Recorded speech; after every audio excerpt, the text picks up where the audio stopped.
مجھے اندازہ لگانے میں دشواری پیش نہیں آئی کہ یہ احاطہ ویران پڑا تھا اور رات گزارنے کے لیے میرے پاس محفوظ جگہ تھی۔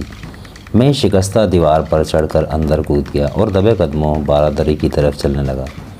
وہ بارہ دری دراصل ایک چھوٹا سا مندر تھا۔ ایک طرف تقریباً 3 فٹ اونچے چبوترے پر کسی دیوی کی پتھر کی مورتی رکھی ہوئی تھی۔ چاند کی مدھم روشنی میں اندازہ لگایا جا سکتا تھا کہ وہ مورتی بہت خوبصورت رہی ہوگی، لیکن جگہ جگہ سے ٹوٹ پھوٹ چکی تھی۔ دیوی آلتی پالتی مارے بیٹھی تھی اور اس کی گود میں چند سوکھے ہوئے پھول پڑے ہوئے تھے جو نہ جانے کب یہاں ڈالے گئے ہوں گے۔ بارہ دری کی چھت پر 3 رسیاں لٹکی ہوئی تھیں۔ اس کے ساتھ کسی وقت پیتل کی گھنٹیاں بندھی ہوئی ہوں گی، لیکن اب یہ صرف رسیاں رہ گئی تھیں۔ میرے لیے یہ اندازہ لگانا دشوار نہیں تھا کہ یہ احاطہ اور یہ چھوٹا سا مندر عرصہ سے ویران پڑا تھا اور یہ جگہ میرے لیے محفوظ تھی۔ مورتی کے پیچھے چبوترے پر اتنی جگہ تھی کہ میں آرام سے لیٹ سکتا تھا۔ پہلے تو میں مورتی کی پشت سے ٹیک لگائے بیٹھا رہا، پھر گرد آلود فرش پر لیٹ گیا۔ یہ علاقہ سطح سمندر سے 4000 فٹ کی بلندی پر تھا۔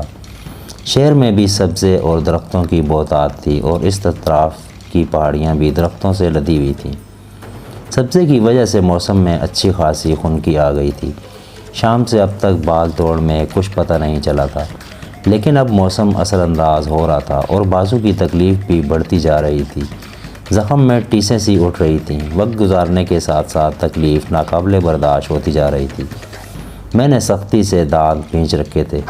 شام سے اب تک میں کئی بار موت سے متصادم ہوا تھا، کئی بار میں نے موت کو غنچہ دیا تھا، لیکن زخم کی تکلیف مجھے نڈھال کیے دے رہی تھی۔ ہمت جواب دینے لگی، حوصلہ ساتھ چھوڑنے لگا۔ میں زندگی میں پہلی بار اپنے آپ کو بے بس محسوس کرنے لگا۔ رات کے پچھلے پیر سردی میں کچھ اور اضافہ ہو گیا۔ سردی میں بازو کا زخم کچھ اور تکلیف دہ ہو گیا۔ میرے پاس کوئی ایسی چیز نہیں تھی جس سے میں زخم کو لپیٹ کر ہوا لگنے سے بچا لیتا۔ کھلی جگہ پر ہوا بھی کچھ تیز تھی اور اس ہوا سے بچنے کے لیے بھی کوئی جگہ نظر نہیں آ رہی تھی۔ میں مورتی والے چبوترے سے ٹیک لگائے بیٹھا سردی سے کانپتا رہا اور اس وقت کو کوسنے لگا جب قصور میں شجاع کے گھر سے میری بربادی کی ابتدا ہوئی تھی۔ میری زندگی میں دراڑیں پڑنا شروع ہو گئی تھیں۔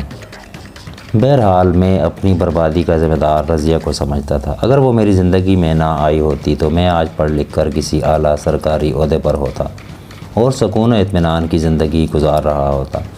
بہرحال اب ان لمحات کو یاد کرنے کا کوئی فائدہ نہیں تھا۔ بازو کے زخم میں اب بڑی شدت سے ٹیسیں اٹھ رہی تھیں۔ میں نے ٹی شرٹ اتار کر بازو پر لپیٹ لی تاکہ زخم کو ہوا سے بچایا جا سکے۔ ایک لمحہ کو میرے ذہن میں یہ خیال بھی آیا تھا کہ جین مندر چلا جاؤں۔ مندر کے بیرونی مکان کی چابی میرے پاس موجود تھی۔ میں رات کا باقی حصہ تو آرام و سکون سے وہاں گزار سکتا تھا، لیکن پھر یہ خیال ذہن سے نکال دیا۔ پورے شہر میں میری تلاشی ہو رہی تھی۔ میں ان لوگوں سے بچ کر زیادہ دور نہیں جا سکوں گا۔ میرے لیے یہی جگہ محفوظ تھی۔ میرا جسم پوڑے کی طرح دکھ رہا تھا۔ میں چبوترے سے ٹیک لگائے سمٹا ہوا بیٹھا تھا۔ چاند اپنا سفر طے کرتا ہوا پہاڑیوں کی طرف جھک رہا تھا۔ میں حساب لگانے کی کوشش کر رہا تھا کہ دن طلوع ہونے میں کتنا وقت باقی رہ گیا ہے۔ وہ رات کا آخری پہر تھا۔ آخرکار تقدیر کو مجھ پر ترس آ گیا اور نیند مجھے تھپکیاں دینے لگی۔ نیند ہی مجھے وقتی طور پر اس اذیت سے بچا سکتی تھی، یا پھر یہ بھی ہو سکتا تھا کہ میں نیند ہی میں سردی سے ٹھٹر کر ختم ہو جاتا اور میری اکڑی ہوئی لاش اس ویران مندر میں پڑی رہتی۔ میں شاید کوئی خواب دیکھ رہا تھا، مجھے کوئی اٹھانے کی کوشش کر رہا تھا۔ میری آنکھیں کھل گئیں۔ وہ خواب نہیں، ایک خوفناک حقیقت تھی۔ ایک ہیولا سا میرے اوپر جھکا ہوا تھا جو مجھے اٹھانے کی کوشش کر رہا تھا۔ اگرچہ تیز روشنی تھی مگر میری آنکھوں کے سامنے دھند سی پھیلی ہوئی تھی۔ جسم کا جوڑ دکھ رہا تھا۔ میں حواس قابو میں نہیں تھے۔ وہاں دماغ میں دھماکے ہو رہے تھے۔ میں نے ایک بار پھر اپنے اوپر جھکے ہوئے اس ہیولے کا چہرہ دیکھنے کی کوشش کی مگر دھند کچھ اور گہری ہو گئی۔ اس وقت میرے ذہن میں صرف ایک ہی خیال ابھرا، ناگراج کے کسی آدمی نے مجھے تلاش کر لیا تھا اور مجھے اپنی گرفت میں لینے کی کوشش کر رہا تھا۔ میں مزاحمت کرنا چاہتا تھا لیکن میرے بدن میں اتنی سکت نہیں رہی تھی کہ کوئی معمولی سی حرکت بھی کر سکتا۔ پورا جسم جیسے مفلوج ہو کر رہ گیا تھا۔ میں نے ایک بار پھر آنکھیں کھول کر اس چہرے کو دیکھنے کی کوشش کی مگر دھند کچھ اور گہری ہو گئی تھی اور پھر نہ جانے کیسے میرا سیدھا ہاتھ حرکت میں آیا۔ میں نے اپنے اوپر جھکے ہوئے ہیولے کو گرفت میں لینے کی کوشش کی مگر میرا ہاتھ بے جان سا ہو کر رہ گیا اور اس کے ساتھ ہی میرا ذہن تاریکی میں ڈوبتا چلا گیا۔ دوبارہ آنکھ کھلی تو اس وقت بھی دھند سی پھیلی ہوئی تھی، لیکن اس مرتبہ یہ دھند بدلی چھٹتی چلی گئی اور اس کے ساتھ ہی میں چونک گیا۔ یہ ایک مختصر سا کمرہ تھا جس کا دروازہ بند تھا اور چھت پر لٹکا ہوا ایک بلب جل رہا تھا۔ میں ایک آرام دہ بستر پر لیٹا ہوا تھا اور میرے اوپر 2-3 موٹے موٹے کمبل پڑے ہوئے تھے۔ میں گردن گھما کر دائیں بائیں دیکھنے لگا۔ چارپائی کے قریب ایک تپائی اور اس کے ساتھ 2 کرسیاں پڑی ہوئی تھیں۔ سامنے والی دیوار پر ایک کیلنڈر لٹکا ہوا تھا جس پر ہنومان کی تصویر تھی اور اوپر ہندی میں کچھ لکھا ہوا تھا۔ میرے ذہن پر چھائی ہوئی دھند بھی آہستہ آہستہ چھٹنے لگی اور گزرے ہوئے واقعات کی فلم کی طرح اپنی آنکھوں کے سامنے گزرنے لگی۔ میں ناگراج کے شکاری کتوں سے چھپتا پھر رہا تھا۔ میں نے ایک ویران سے مندر میں پناہ لی تھی جہاں میں گردآلود چبوترے پر پڑا سردی سے ٹھٹرتا رہا تھا، اور پھر میں نے کسی عیولے کو اپنے اوپر جھکتے ہوئے دیکھا تھا۔ کیا میں اس وقت ناگراج کی قید میں ہوں؟ لیکن اس خیال کو میں نے فوراً ہی ذہن سے جھٹک دیا۔ ناگراج کی قید میں مجھے اس طرح آرام دہ بستر پر نہیں لٹایا جا سکتا تھا۔ میں اس کے کئی آدمی میرے ہاتھوں مارے گئے تھے۔ وہ میرے جسم کا جوڑ تو الگ کر سکتے تھے لیکن ایسی کوئی آسائش مہیا نہیں کر سکتے تھے۔ پھر یہ کون سی جگہ ہے؟ مجھے یہاں کون لایا ہے؟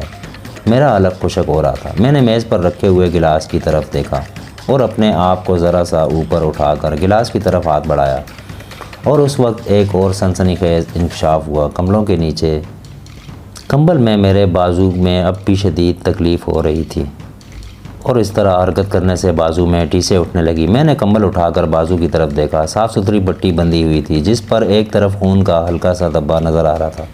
میرا ذہن بری طرح الجھ گیا۔ وہ کون نیک دل تھا جسے مجھ پر اس قدر ہمدردی ہو گئی تھی؟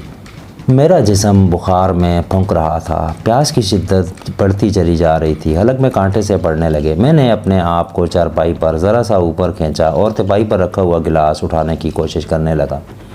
گلاس پوری طرح میری گرفت میں نہ آ سکا۔ انگلیوں سے پھسل کر میز پر گرا اور لڑکتا ہوا فرش پر گر کر ایک چھناکی کی آواز سے ٹوٹ گیا۔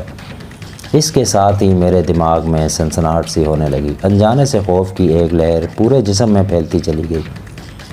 میں دہشت زدہ سی نظروں سے بھیڑے ہوئے دروازے کی طرف دیکھنے لگا۔ چند سیکنڈ گزر گئے۔ باہر قدموں کی ہلکی سی چاپ سنائی دی اور پھر دروازہ کھل گیا۔ میرا خیال تھا کوئی خوفناک شکل والا کوئی آدمی اندر آئے گا جس کے ہاتھ میں پستول یا رائفل ہوگی، لیکن نہ تو وہ خوفناک شکل والا آدمی تھا نہ اس کے ہاتھ میں پستول یا رائفل تھی۔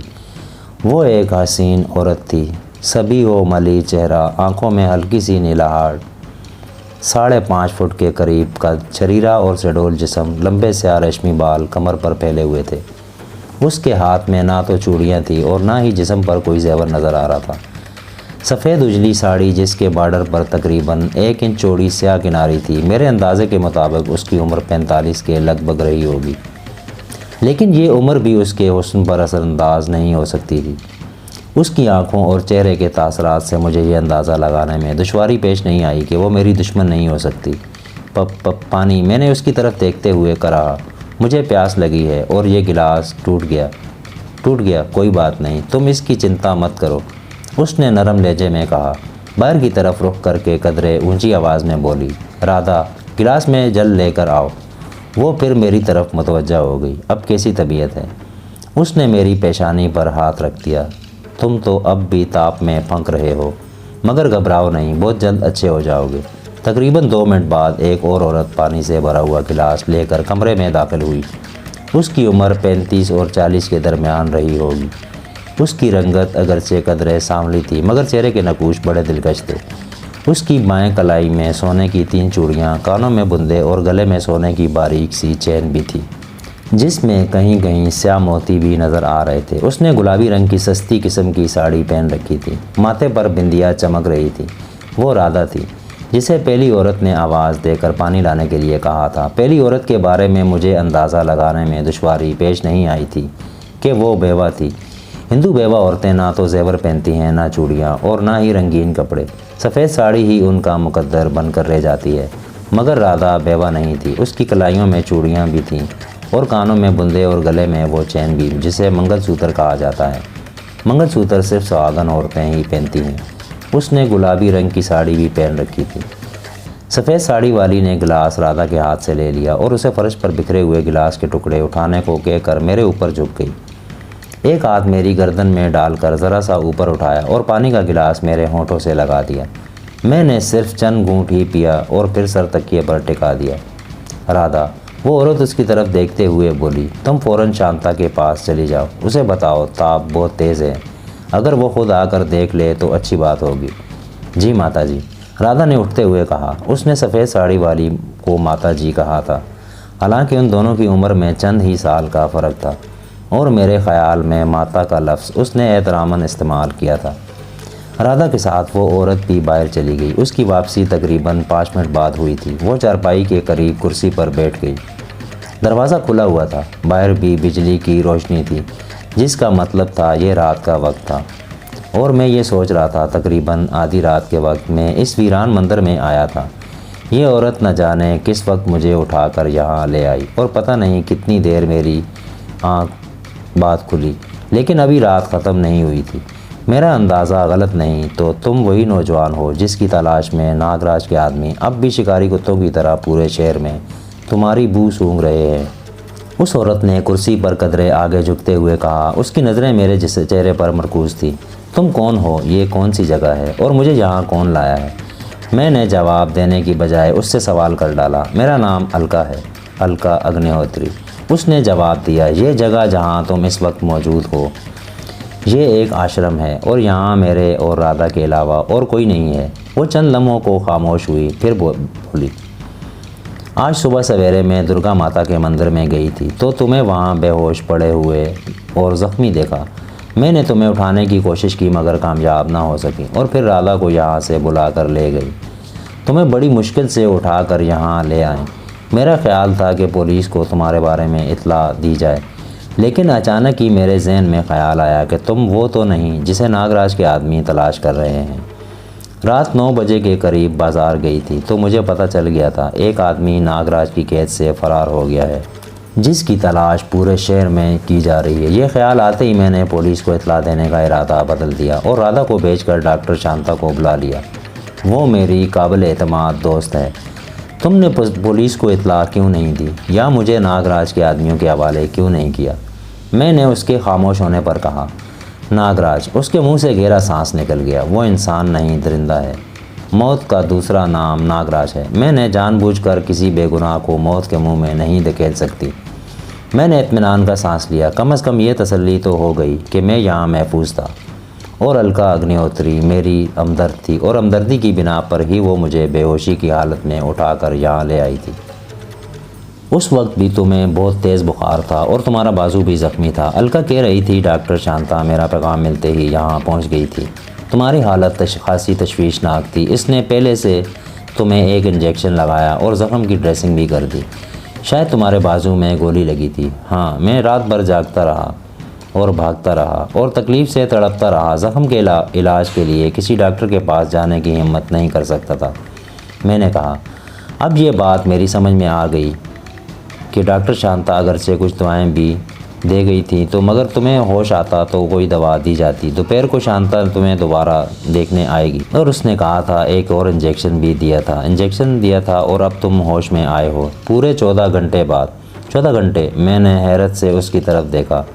ہاں، میں صبح 6 بجے تمہیں درگا ماتا کے مندر سے اٹھا کر لائی تھی، اور اب رات کے 8 بج چکے ہیں۔ الکا نے کہا، اس وقت بھی تمہیں بخار بہت تیز ہے، بس شانتا آتی ہی ہوگی، تم چنتا مت کرو، بہت جلد اچھے ہو جاؤ گے۔ میرے منہ سے ایک بار پھر گہرا سانس نکل گیا۔ میں سمجھ رہا تھا کہ وہی رات ابھی نہیں بیتی، لیکن یہ انکشاف خاصا سنسنی خیز ثابت ہوا تھا۔ میں پورا دن بے ہوش پڑا رہا، لیکن یہ بات میری سمجھ میں نہیں آئی تھی کہ الکا کو مجھ سے اتنی ہمدردی کیوں ہو گئی تھی۔ اس کے ساتھ رادا اور تیسرا نام ڈاکٹر شانتا کا تھا، وہ بھی عورت ہی تھی۔ الکا سے گفتگو کے دوران کسی مرد کا نام سننے کو نہیں آیا تھا، جس کا مطلب تھا میں ابھی تک عورتوں ہی کے ہتھے چڑھا ہوا تھا۔ تم مسلمان ہو، میرا خیال ہے اس علاقے کے رہنے والے بھی نہیں ہو۔ الکا نے میرے چہرے کی طرف دیکھا۔ میں اچھل پڑا۔ میری پیشانی پر تو نہیں لکھا ہوا تھا میں مسلمان ہوں، مگر اسے کیسے پتہ چلا؟ تمہارا یہ شبہ درست ہے، میرا تعلق اس علاقے سے نہیں ہے، لیکن تمہیں یہ کیسے پتہ چلا کہ میں مسلمان ہوں؟ میں نے پوچھا۔ کوئی اور زخم دیکھنے کے لیے میں نے اور ڈاکٹر شانتا نے تمہارے پورے جسم کو چیک کیا تھا۔ اس طرح ہمیں پتہ چل گیا کہ تم ہندو نہیں ہو، اور اس وقت بات کرتے ہوئے تمہارا لب و لہجہ بھی بتا رہا ہے کہ تم اس علاقے کے بلکہ ہندوستان کے رہنے والے بھی نہیں ہو۔ وہ چند لمحوں کو خاموش ہوئی، پھر بولی، تم کون ہو اور ناگراج سے تمہارا کیا دشمنی؟